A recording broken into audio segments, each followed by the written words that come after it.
श्रावण महीने की नवमी तिथि।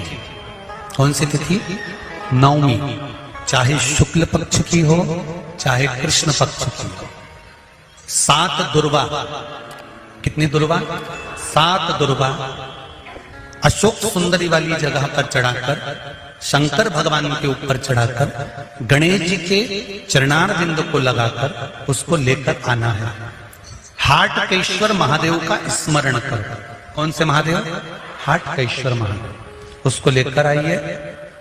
उदर में, पेट में रोग हो, बीमारी हो, बहुत ज्यादा तकलीफ हो रही हो, शरीर के अंतर्गत एसिडिटी रहती हो या पेट के अंतर्गत कोई ना कोई बीमारी बनी ही रहती हो, उसको भादो के महीने में, कौन से महीने में? भादो के महीने में किसी भी दिन सुबह के समय जब आप वो दुर्वा लेकर आए, 5 दिन, 6 दिन, 7 दिन में एक एक कर खाली पेट उसको चबा चबा कर खा लो और पानी पी लीजिए। करना पड़ेगा श्रावण महीने में, खाना पड़ेगी भादो में। चतुर्मास में चारों महीनों का बड़ा बड़ा महत्व है। कभी आपको एक स्मरण रहा हो कि जिस नारी के, स्त्री के रजोधर्म से जुड़ी हुई या पुरुष वर्ग में भी कहीं ना कहीं किसी ना किसी रूप में इस उदर से लेकर एड़ी तक के बीच में जो भी तकलीफें होती हैं उससे जुड़ी हुई के लिए भी सावन के महीने में एक प्रयोग आता है। उसको कर लेने से संपूर्ण जीवन समय में ये नाभि कोश से लेकर एड़ी तक के बीच में कभी तकलीफ हो ही नहीं सकती। और वो जल शंकर भगवान को शूलपाणेश्वर महादेव के नाम से चढ़ाया गया। कौन से महादेव के नाम से? शूलपाणेश्वर महादेव। शूलपाणेश्वर, उसका भी स्थान है कि वो जल कहां चढ़ता है। तो पहले तो नवमी तिथि का दुर्वा प्रयोग भगवान शंकर को समर्पित करते हुए, अशोक सुंदरी वाली जगह पर समर्पित करते हुए श्री गणेश जी महाराज को कहकर, आपको याद होगा जिस समय पर श्री गणेश जी महाराज कुबेर जी महाराज के घर में भोजन करने गए थे, सारा अन्न भगवान गणेश जी पा गए थे, तब शंकर भगवान ने दुर्वा भेजी थी। ये दुर्वा जब गणेश जी को भेजी गई थी तो वो औषधि के लिए भेजी गई थी कि गणेश जी ने ज्यादा पा लिया है तो शरीर में रोग ना हो जाए, पेट में कोई रोग ना हो जाए। तब शिव जी ने भेजी थी अशोक सुंदरी के माध्यम से। इस दुर्वा का प्रभाव रोग मुक्ति के लिए किया गया। आज भी नियम है, नवमी तिथि के दिन अगर भगवान नारायण के चरणों में हल्दी और कुंकु दोनों चीजें चढ़ाई जाए तो नारी कभी विधवा होकर नहीं मरती। आज भी लिखा है, अखंडता को पाने के लिए भगवान नारायण के सीधे चरण में हल्दी और उल्टे चरण में हरोली चढ़ाई जाती, कुंकु दोनों चढ़ा। बीमारी डॉक्टर का पीछे ही नहीं छूट रहा हो तो शिव महापुराण, विष्णु पुराण और स्कंद पुराण में जो पुरुषोत्तम कथाओं का वर्णन किया गया है, एक आटे का दिया, उसमें 4 बत्ती, आटे के दिए में 4 बत्ती रखें, तिल्ली का तेल डाल लें, थोड़ा सा उसमें सरसों का तेल डालें। महाराज घर के बाहर, अर्थात घर के अंदर के बाहर जो चौखट होती, चौखट से थोड़ा सा बाहर, बिल्कुल चौखट पे नहीं बैठना, थोड़ा सा बाहर, नवमी तिथि के दिन शाम के 6 से 6:30 के बीच में 21 बार जो व्यक्ति बीमार रहता है उसके सिर से नीचे की ओर श्री नरसिंह भगवान का स्मरण कर वो व्यक्ति का उतारा कर रहे, उसका नाम और गोत्र लेकर 21 बार जो उतार कर उस दिए को घर के ही चौखट पर रख देता है, उस व्यक्ति की बीमारी छूट जाती है महाराज, वो रोगीला नहीं रहता। घृत का दिया लगाकर शरीर में जो रोग है उसका स्मरण कर शंकर जी से विनय कर हे भोलेनाथ, आपने शुक्र देवता को संजीवनी मंत्र दिया है तो क्या आप मेरे को वो मंत्र प्रदान नहीं करोगे? मेरे रोग, मेरी बीमारी, मेरे दुख को आप नहीं हरोगे? शिव से कहो, ये शरीर आपने दिया है और भजन करने के लिए दिया है, स्मरण करने के लिए दिया है, कीर्तन करने के लिए दिया है, तो संभालोगे भी आप। और बेलपत्री की ओर मुख कर घी का दिया लगाकर महामृत्युंजय मंत्र का स्मरण कर लेने पर धीरे धीरे धीरे धीरे धीरे धीरे वो रोग समाप्ति की ओर आता चले जाता है। भगवान शिव की कथा कर रही है। डाब को, कुसा को 3 जगह पर, पहला द्वार से अंदर प्रवेश करते समय सीधे हाथ पर कहीं पर भी रख सकते। दूसरा, पूजन का जो स्थान, पूजन की जो जगह हो, वहां अगर कुसा नहीं रख सको तो कुसा का आसन जरूर हो। अगर कुसा नहीं रख सकते तो कुसा का आसन जरूर। तीसरा,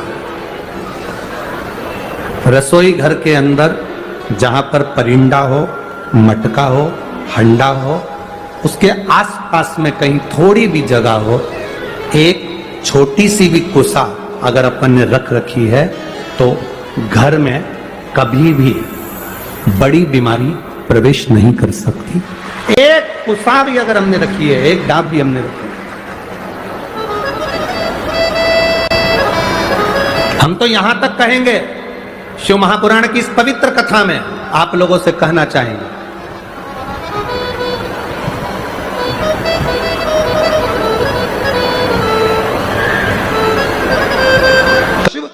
अब गर्मी आई, गर्मी में पूरे जीव मर गए, गर्मी में सब सूख गया, कीड़े मकोड़े मर गए गर्मी की तपन के कारण। पर सावन का एक महीना जिसमें भगवान सबको फलना फूलना सब कुछ, पत्तियां भी फूलती हैं, फूल भी फूलते हैं, डालियां भी फूलती हैं, पशु पक्षी जानवर जलचर थलचर सब फूलते हैं। श्रावण का शिव को प्रिय है। और क्या कहा मेरे भोले बाबा ने नंदी से, ए नंदी, श्रावण का महीना हो, शिव तत्व की प्राप्ति को करने के लिए अगर कोई संसार का मानव मुझे पुकारता है, भजता है, शिव कथा कहती है, शिव जी कहते हैं नंदी से, उस जीव का कल्याण करने के लिए मैं स्वयं उसके द्वार तक पहुंच जाता हूं और उसका उद्धार कर देता हूं, उद्धार कर देता हूं। पर किसका चित्त लगे?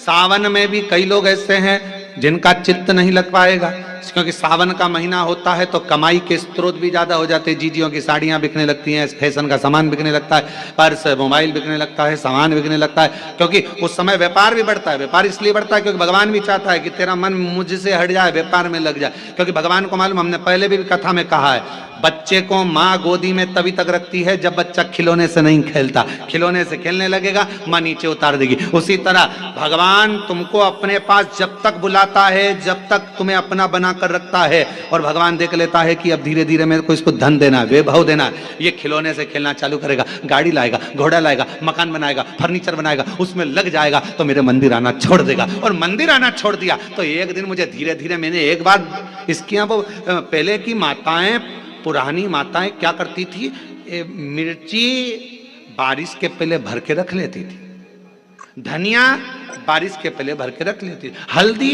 बारिश के पहले भर के रख लेती थी, अनाज बारिश के पहले भर के रख ले, क्योंकि 4 महीना खाएंगे खत्म हो जाएगा, अगले महीने में फिर 4 महीने बाद ले आएंगे। उसी तरह भगवान तुम्हें एक बार का विभव दे देता है, एक बार का धन दे देता है, एक बार की दौलत दे देता है, फिर लोग उसको भोगने लगते हैं, और भोगते भोगते आखिरी में एक दिन ऐसा आता है कि डब्बा खाली हो जाता है। डब्बा खाली होता है, फिर रोने बैठ जाता है, तकलीफ आई, फिर लोटा लेकर भागता है। शिव जी कहते हैं जो मेरे मंदिर में, मेरी कथा में, मेरे रस तत्व में हमेशा एक जैसा लगा रहता है, उसकी जिंदगी को भी मैं हमेशा उन्नति की ओर बढ़ाते बढ़ाते अग्रणता में लेकर चले जाता, फिर उसको डाउन नहीं करने देता, उसको नीचे नहीं आने देता।